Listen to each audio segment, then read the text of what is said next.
Mi paciente, que llevaba casi 2 años en coma, apareció embarazada. Cuando descubrí quién le había hecho eso, sinceramente, me quedé en shock. Trabajo como técnica de enfermería desde hace más de 2 años. Ya he visto muchas cosas, o al menos creía que ya lo había visto todo, pero nada me preparó para lo que ocurrió con una de mis pacientes. Era joven y había sufrido un accidente grave. Llevaba casi 2 años en coma. Era un caso que realmente conmovía a todo el equipo. Sus padres y su esposo estaban siempre cerca. Iban al hospital casi todos los días. Llevaban flores, le hablaban, ponían las canciones que a ella le gustaban. Parecían una familia destrozada. ¿Sabes? Pero unida por la esperanza de que algún día ella despertara. Hasta que, un día, durante los cuidados de rutina, algo me llamó la atención. Su cuerpo había cambiado, de forma sutil, pero para quienes tratamos con pacientes todos los días, era evidente. Hicimos algunos exámenes y el resultado fue simplemente increíble. Estaba embarazada, a pesar de estar en coma. Y fue entonces cuando todo se convirtió en una verdadera pesadilla. La dirección del hospital fue notificada. Los médicos estaban en estado de shock. La familia, destrozada. Y, como era de esperarse, se inició una investigación silenciosa. Revisamos las cámaras de seguridad. Volvimos a controlar todos los accesos. El ambiente en el hospital se volvió tenso. Los enfermeros empezaron a ser revisados. Las grabaciones fueron analizadas una y otra vez. Se interrogó a los médicos, pero todo de forma discreta. De pronto, todos se convirtieron en sospechosos. Y lo que más me dolía era pensar que alguien de allí, alguien que había jurado cuidar a los pacientes, pudiera haberle hecho eso. Confieso que empecé a sospechar de un técnico del turno nocturno. Siempre miraba demasiado. Ya había sido denunciado por comportamientos extraños con otros pacientes, y todo indicaba que él podía ser el responsable. Pero entonces el hospital ordenó una prueba genética. Y cuando salió el resultado, nadie lo pudo creer. No era un empleado. No era un enfermero. No era un médico. El padre del bebé era el padre de la paciente. No su esposo. No un enfermero. No un médico. Su propio padre. Cuando escuché eso, no supe cómo reaccionar. Era como si el aire en la sala se hubiera vuelto más denso. Nadie dijo nada durante unos segundos, solo el sonido del papel al ser dejado sobre la mesa. El doctor que leía los resultados bajó la vista.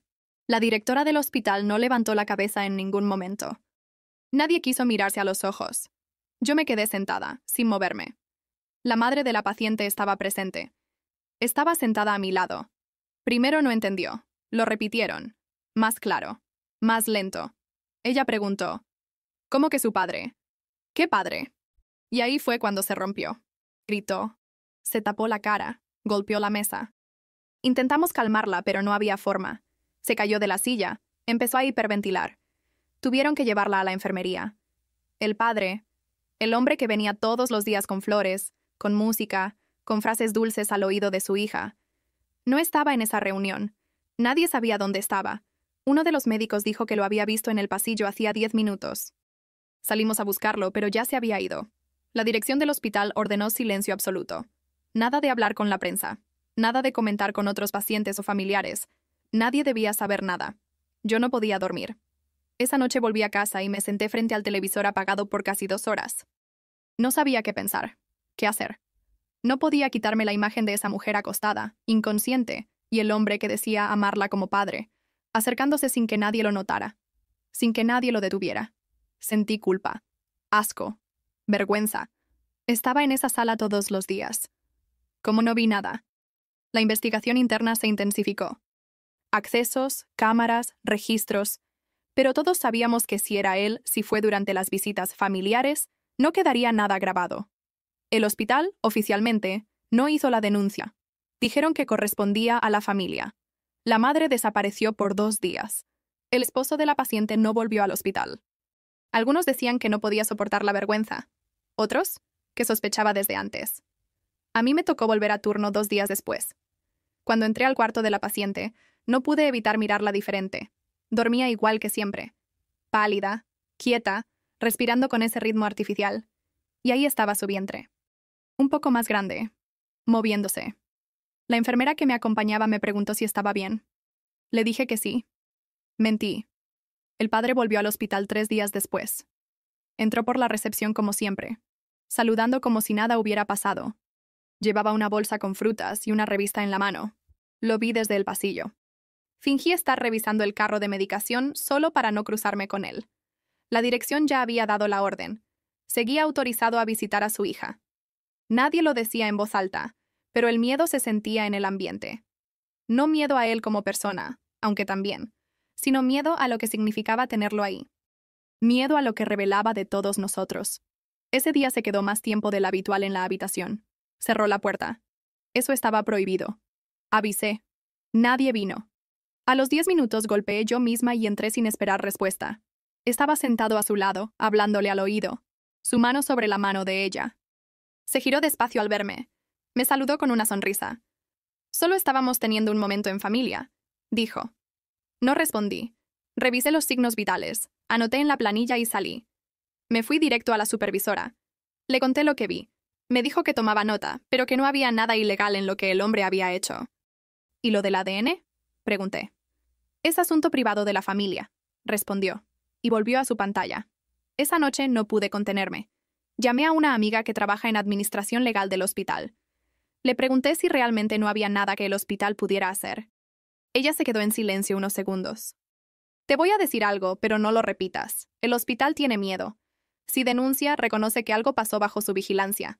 Si no lo hace, puede decir que no sabía nada. No quieren escándalos. Colgué sin decir nada más. Me sentí sucia. El día siguiente, el padre no apareció. La madre sí. Se notaba más flaca. Ojerosa. Casi no habló. Solo se quedó sentada, mirando a su hija. No le trajo flores. No puso música. No dijo una sola palabra. Yo quería preguntarle tantas cosas. Pero no me animé. Solo le ofrecí un té. Lo aceptó. Lo tomó en silencio. Cuando se fue, dejó una nota en la mesa de noche. No la abrí. Pero algo en su forma de caminar me pareció distinto. Como si ya hubiera tomado una decisión. No sé bien por qué lo hice, pero empecé a buscar información por mi cuenta. No era mi trabajo. No tenía permiso. Pero necesitaba entender. Necesitaba saber si esto fue un acto aislado o si había algo más. Algo que no veíamos porque no queríamos verlo. Empecé por lo básico. Redes sociales, perfiles públicos, noticias viejas. Encontré una nota de hace varios años, cuando la paciente aún estaba en la universidad. Aparecía en una foto con un grupo de amigas. Sonreía, parecía feliz. Una de las chicas me sonaba. Era hermana de una compañera mía. Le escribí. Me contestó el mismo día. Le dije que estaba ayudando con un caso delicado en el hospital, que necesitaba saber un poco más sobre la paciente. Ella aceptó hablar, pero pidió hacerlo fuera del hospital. Nos encontramos en una cafetería cerca del centro. Me reconoció enseguida. ¿Tú trabajas en el hospital, cierto? Asentí. Ella... ¿sigue sin despertar? Le dije que sí. Bajó la voz. Yo era amiga de ella. No muy cercana, pero compartíamos clases. Era muy callada. Inteligente, pero siempre parecía... no sé, como si estuviera con la mente en otro lado. Le pregunté si alguna vez había dicho algo raro. Alguna queja sobre la familia o sobre el padre. Ella dudó. Una vez, en segundo año, salimos a tomar algo después de un examen. Ella no tomaba alcohol. Pero esa noche pidió un trago. No se lo terminó. En un momento, sin que nadie lo pidiera, empezó a hablar de su infancia. Dijo que había cosas de su casa que la hacían sentir sucia. Usó esa palabra, sucia. Me anoté esa palabra mentalmente. Le pedí que siguiera. Alguien le preguntó si se refería a abuso, y ella no respondió. Solo se rió. Pero no fue una risa normal. Fue de esas risas que dan miedo. Yo no dije nada. Solo escuchaba. Después se paró y se fue. Nadie volvió a tocar el tema. Le agradecí por contarme eso. Me pidió que no mencionara su nombre. Le prometí que no lo haría. Esa misma noche revisé el archivo clínico de la paciente. Algo que no debía hacer, pero lo hice igual. Busqué consultas psiquiátricas previas, antecedentes, notas que hubieran pasado desapercibidas. Nada. Solo controles médicos normales. Un par de alergias. Vacunas al día. Ninguna mención a trauma, ni siquiera en la infancia. Pero al final del expediente había algo raro. Una nota del colegio secundario, archivada sin mayor seguimiento. Decía que, en su último año, La paciente fue llevada a la oficina de orientación porque mostraba comportamientos retraídos y evitativos frente a figuras masculinas adultas. La nota decía que no se detectó situación de riesgo, pero recomendaban derivación a un profesional. Nadie la derivó. El documento fue firmado por la madre. Lo leí 3 veces. Firmado por la madre. Y en ese momento supe que ella sabía. Volvió al hospital sola, temprano, antes del horario habitual de visitas. No llevaba maquillaje. No traía flores. Tampoco trajo nada para la hija.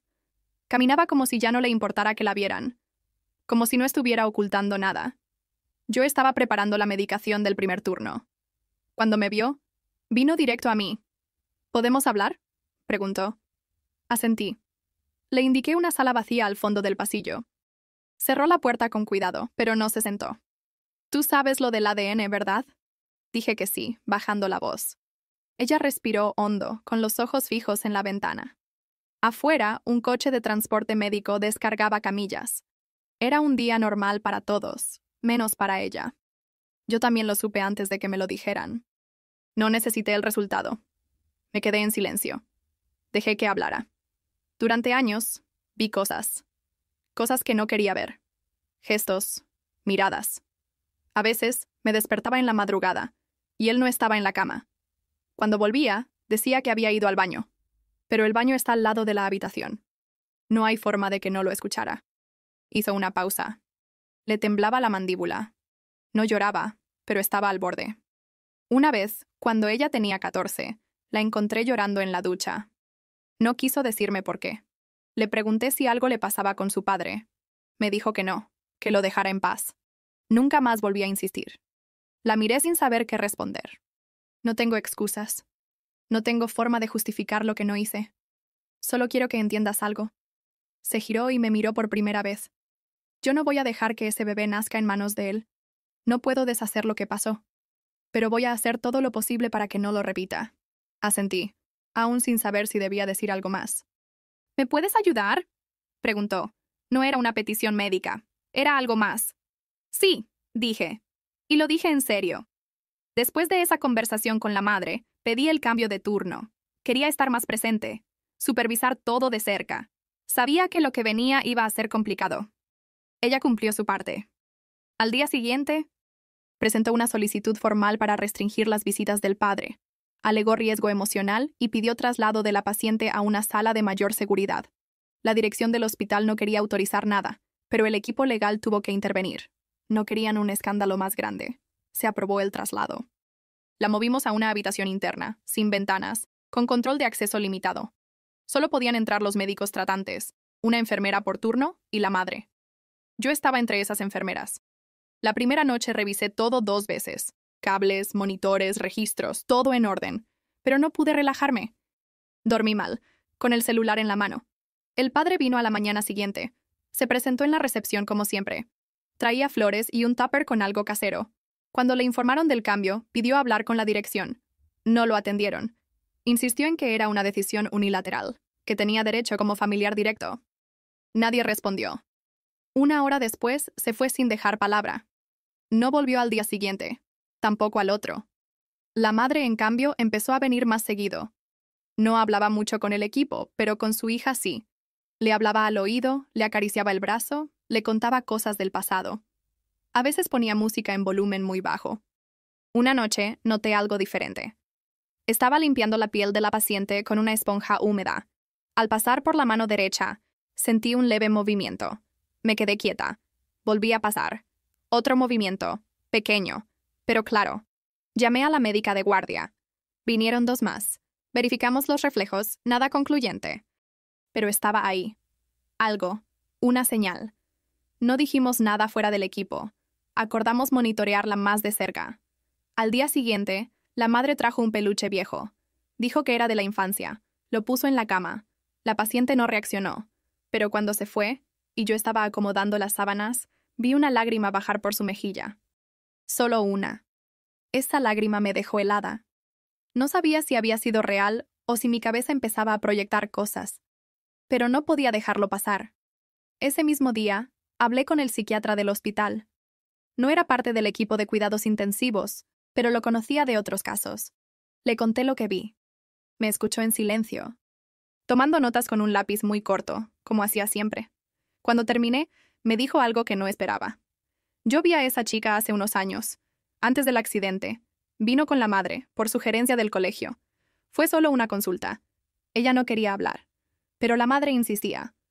Le pregunté si recordaba algo específico. Abrió un archivador que parecía no haber sido tocado en mucho tiempo.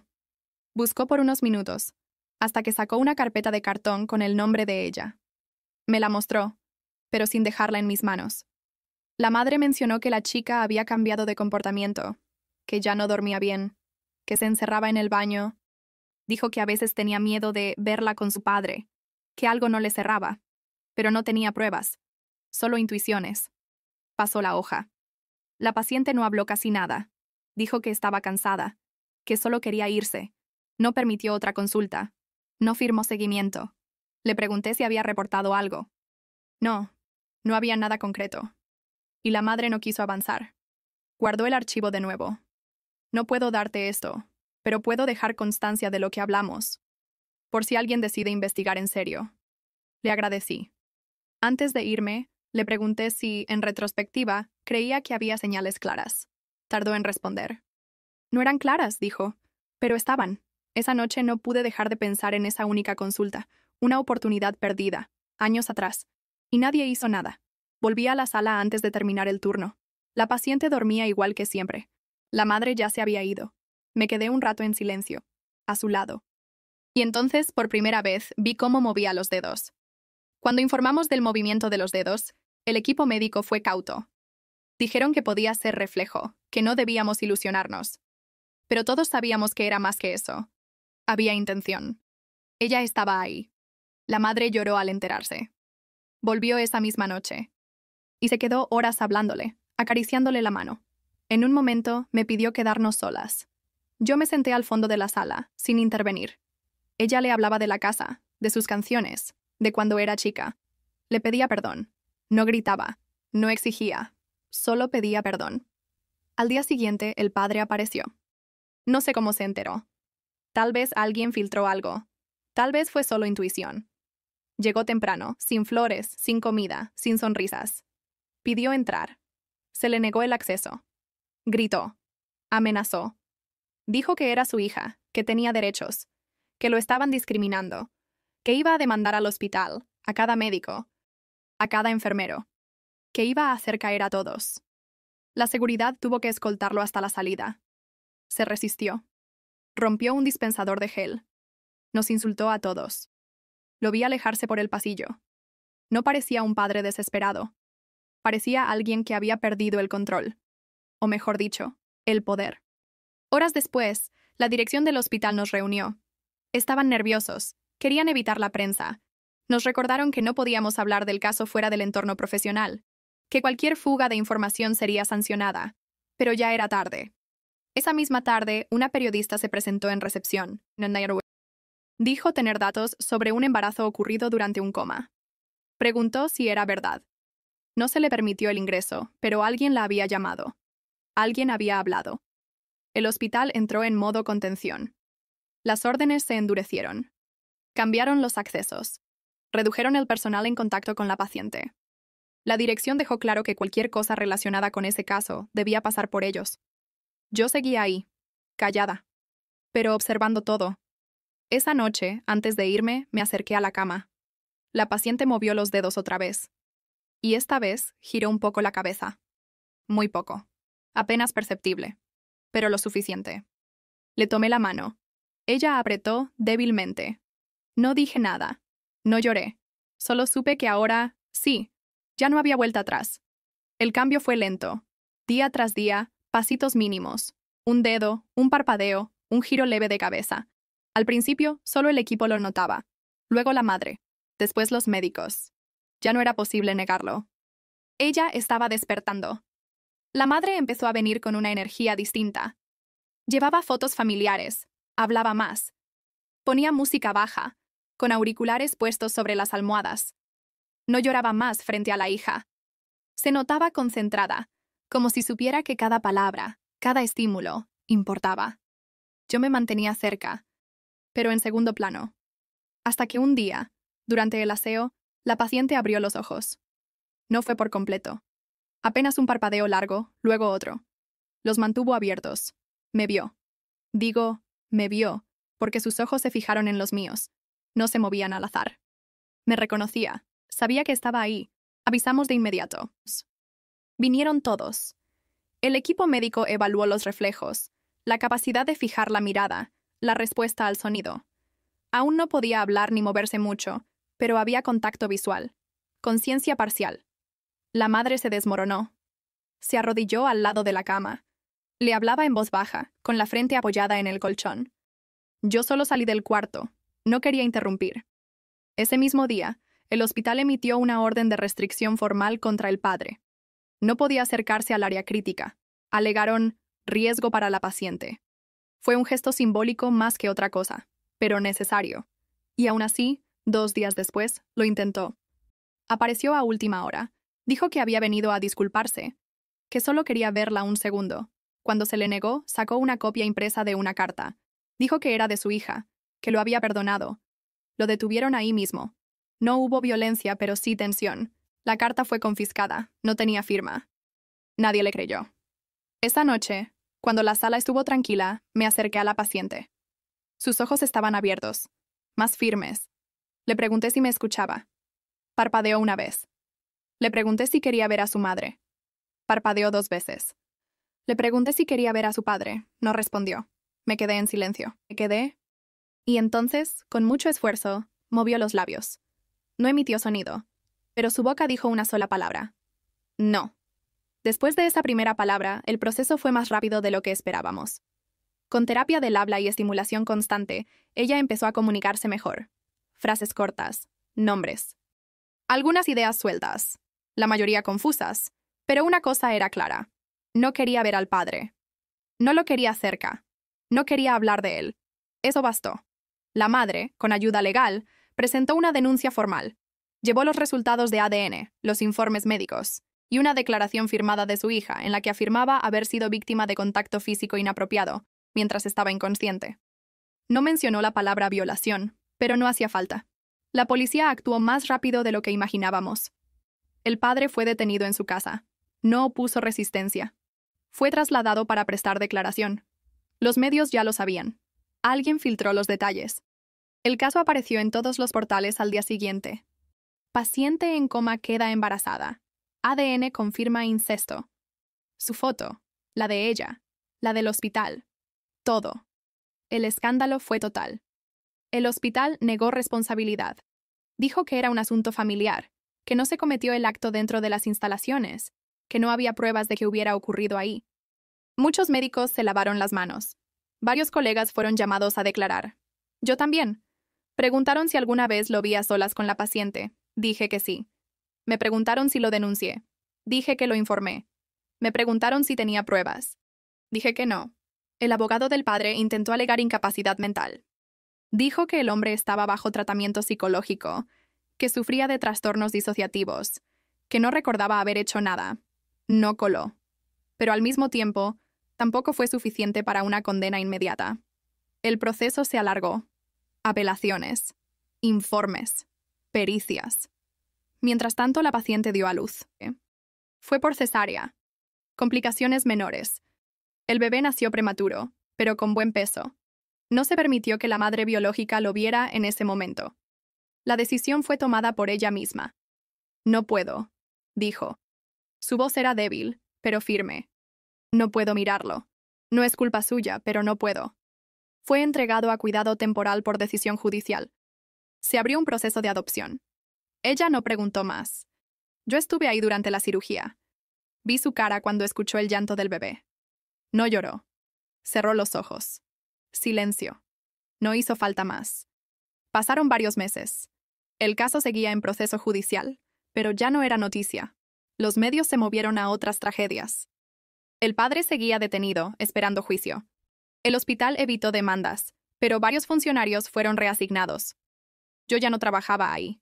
Renuncié un mes después del parto. No por presión, sino por desgaste. Me alejé de todo. Un día, recibí un mensaje. Era de la madre. Me preguntaba si podía visitarlas. Acepté sin pensarlo.